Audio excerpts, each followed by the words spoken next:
de nuestro colegio, como el doctor Mario Castillo, por la invitación a presentar este gran libro, que en realidad me he dado el tiempo de leerlo casi todo, para ser sincero.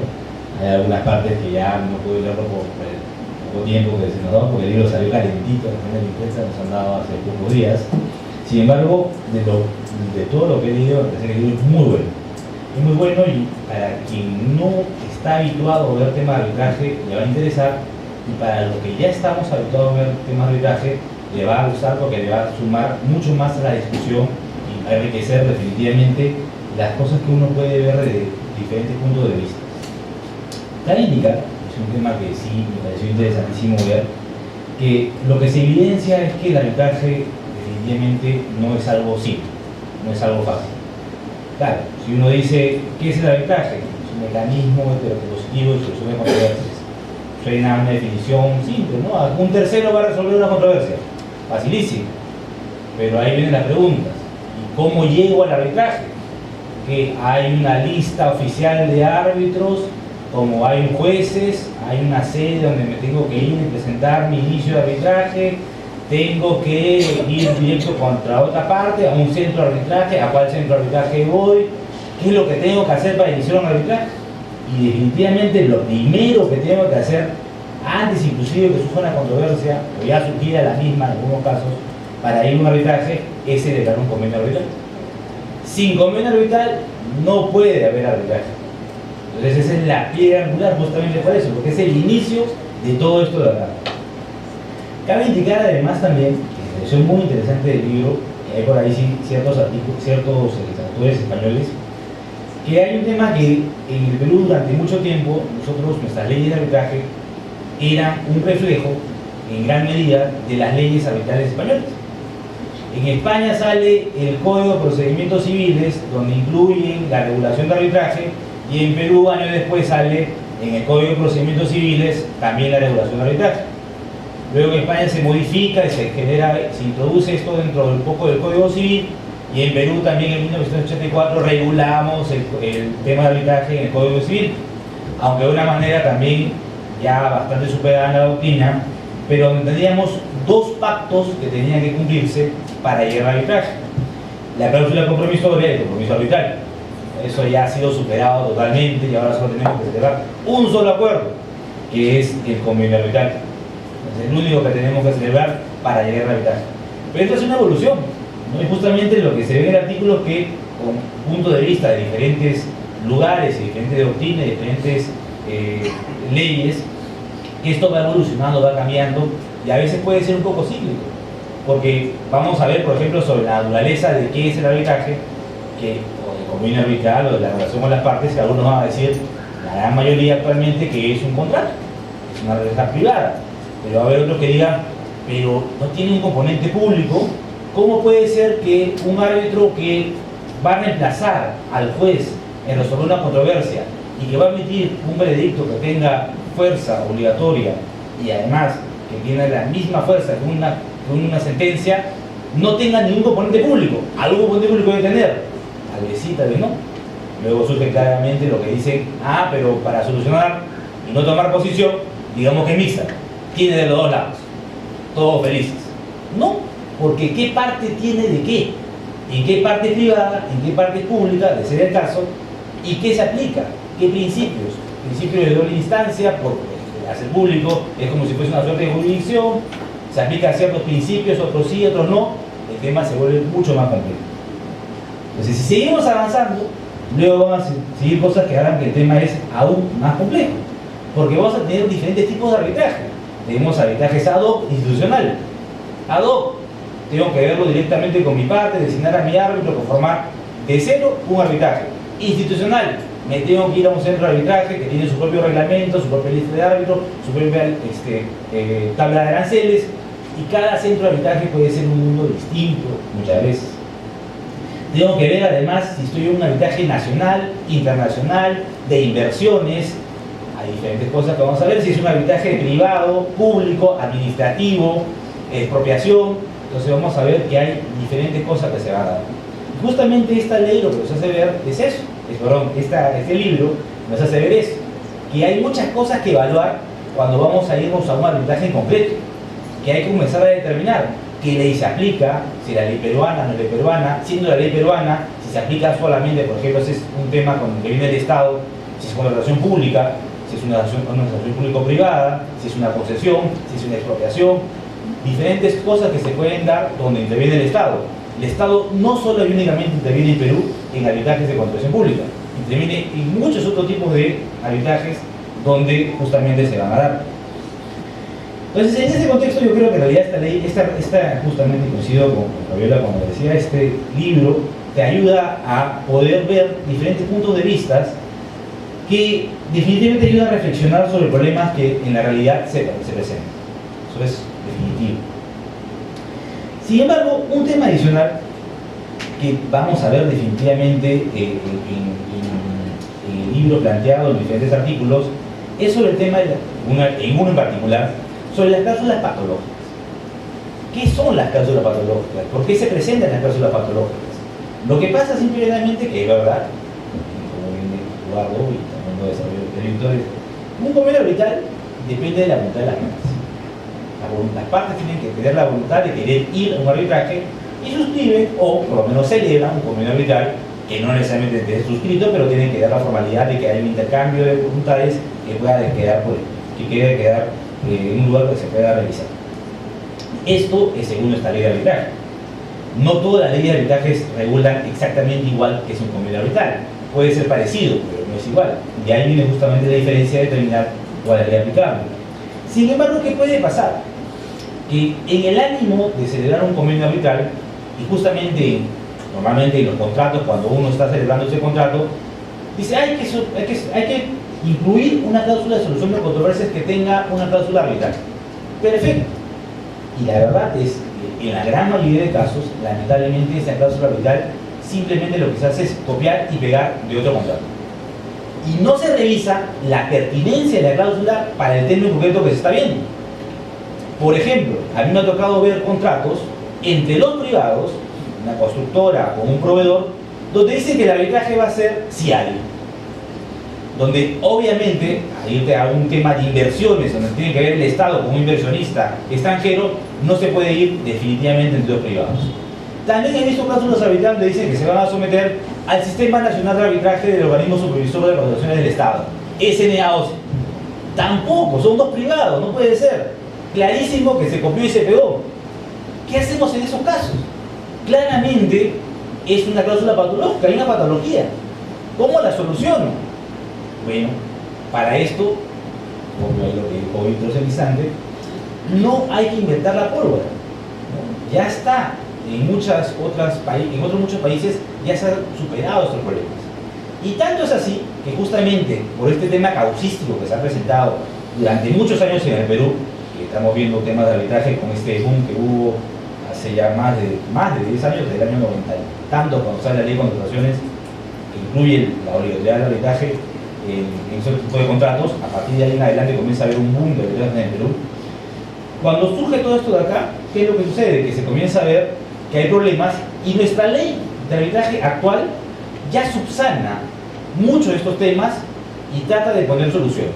Por ejemplo, ¿qué pasa si yo incluyo un centro de arbitraje que no existe dentro del convenio arbitral? La ley de arbitraje ya te dice que te tienes que ir a un arbitraje ad hoc. ¿Qué pasa si el centro de arbitraje existía?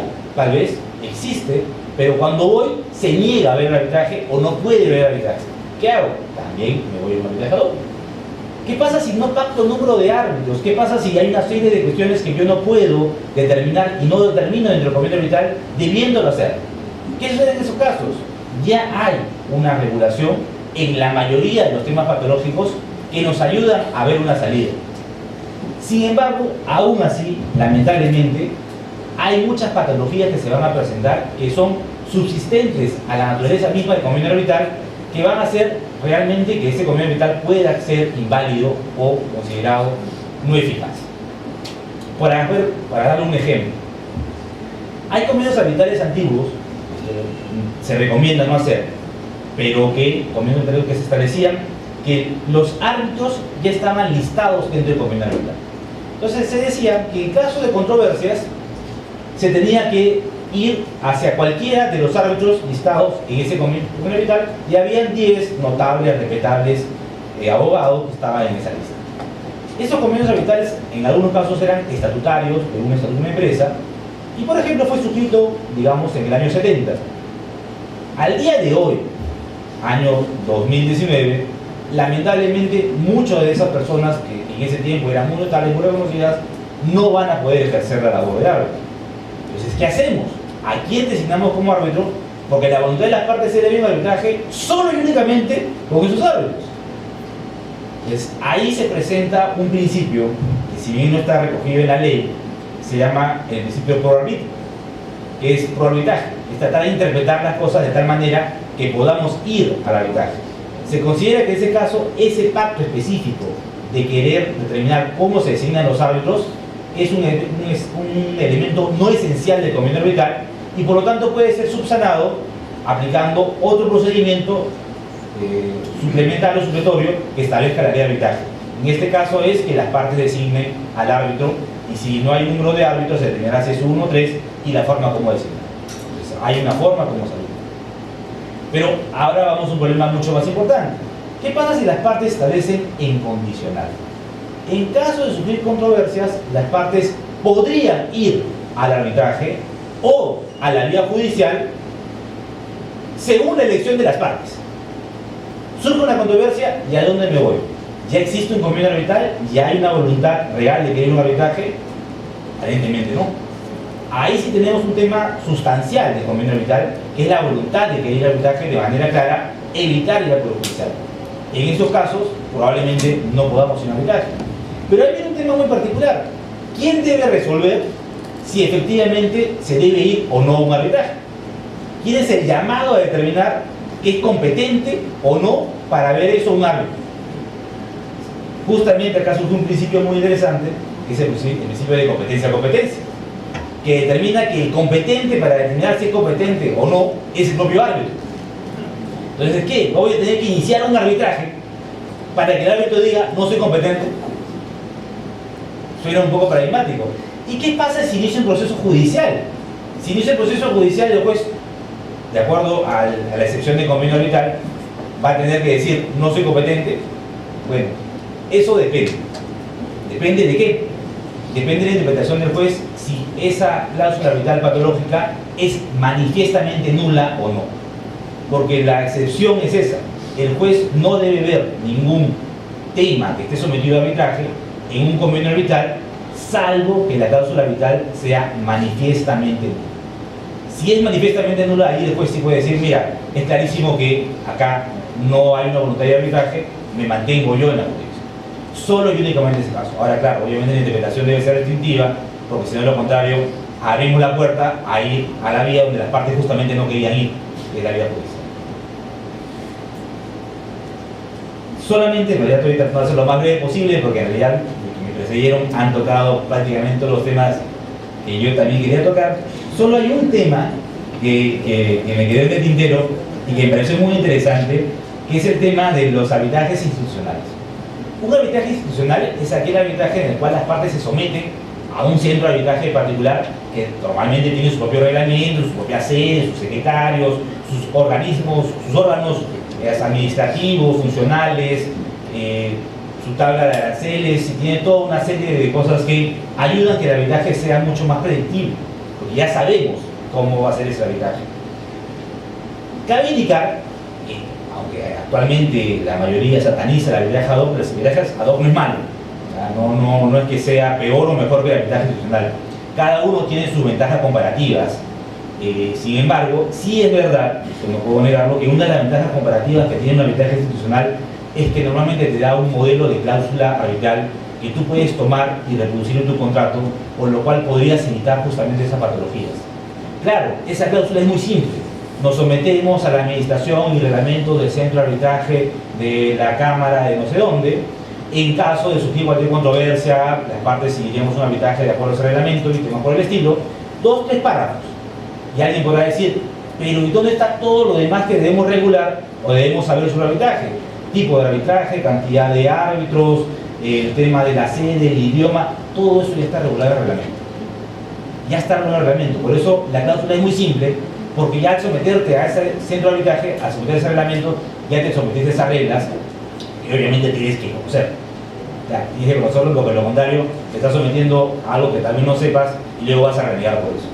Lo único sí que debes tener mucho cuidado es que, claro, si hay ciertas particularidades en tu contrato o ciertas cosas que tú quieres tener en tu arbitraje, pactarlo y no someterte al tema supletorio del reglamento, por ejemplo, el número de árbitros. Si tú quieres que sí o sí en tu arbitraje siempre haya un solo árbitro, pacta que haya un solo árbitro. Porque algunos centros de arbitraje dicen que hasta falta de acuerdo serán 3. Entonces, si tú quieres que sea uno, pacta que sea uno. Si quieres además que tu arbitraje tal vez no sea en español, sea en inglés, porque todo lo que interviene son de habla inglesa, tienes que establecer ese pacto específico. Si quieres también, por ejemplo, establecer que la norma que se aplique para el tema de fondo no sea la ley peruana, sino que sea otra ley, también lo tienes que establecer. Todas aquellas particularidades que tú te quieres alejar del reglamento, solo y únicamente esas, tienes que poner en tu documento arbitral recogiendo el modelo de la cláusula de ese centro arbitral. Lo único sí, con esto realmente ya termino, lo único sí que llama la atención es que cuando uno se somete a un reglamento de un centro de arbitraje, lo que casi nadie te dice es que si en el camino, tú solamente, por ejemplo, estamos en el año 2016, al reglamento arbitral de la institución X, ¿qué pasa si en 2017 salió un nuevo reglamento? Yo me sometí al reglamento institucional de ese arbitraje, de esa institución, porque lo conocía, lo vi, me pareció correcto, pero en el 2017 salió un nuevo reglamento. Y en el 2018 surge la controversia. ¿Qué reglamento aplico? De acuerdo a los lineamientos generales, normalmente lo que te van a decir es que vas a aplicar el nuevo reglamento. Salvo que, obviamente, de manera expresa, en tu convenio arbitral, hayas establecido que aunque cambie de reglamento, tú estás sometiéndote solo y únicamente al reglamento de ese momento. Porque ahí sería un pacto expreso entre las partes que estarían sometiéndose. Sin embargo, aún así, dentro de los reglamentos arbitrales a veces hacen una trampita y dicen que no se admite pacto contrario al cambio de reglamento. Entonces, por lo cual, tienes que ver con mucho cuidado qué sucede, qué se ha puesto en el reglamento que estás sometiendo en ese momento, y todo lo que pactes en contra, si no hay una prohibición en ese reglamento, se debe admitir y se debe respetar. ¿Qué es lo que sucede? Hay un caso real, que cuando se incluyó esa cláusula, este era un reglamento de una institución, creo, del año 2004, sí, 2004, y cuando se llegó al arbitraje, el reglamento creo que ni siquiera la institución lo tenía a la mano. Entonces lo que hizo la institución es agarrar, y además lo había cambiado mucho la forma como hacer las cosas en ese tiempo, lo que hizo el centro de arbitraje es desistirse del arbitraje. No lo voy a ver, lo cual la ley de arbitraje actual permite. ¿No? O sea, permite que los centros de arbitraje, si quieren, digan, no voy a ver ese arbitraje. Eso hizo, con lo cual se convirtió en un arbitraje ad hoc, con las normas aplicables del reglamento antiguo de esa institución, pero administrado vía ad hoc. ¿De acuerdo? Entonces, para concluir, este libro en realidad nos lleva a una ida y venida de ideas muy interesantes y discusiones que en realidad son prácticas y están metidas en el medio actual, temas tecnológicos, temas del centro de arbitraje, temas patológicos, y que vale la pena realmente revisarlo y leerlo. Y creo que no solo este libro, ¿no?, sino los 62 libros que hasta ahora han salido. Yo recuerdo mucho en el año 2006 cuando salió el primer libro, me emocioné mucho porque en realidad, vale la verdad, en ese tiempo en el Perú había muy pocos antecedentes de libros de arbitraje que había habido. Los últimos eran de los años 80 y por los años 90. Había artículos, eso sí, bastantes artículos, pero libros de arbitraje había muy pocos del Perú por lo menos. Entonces yo creo que vale la pena leer este libro y si tienen tiempo leer todos los anteriores, porque vamos a ver también cómo ha ido evolucionando muchas ideas que se han ido enriqueciendo. Eso es todo, muchísimas gracias.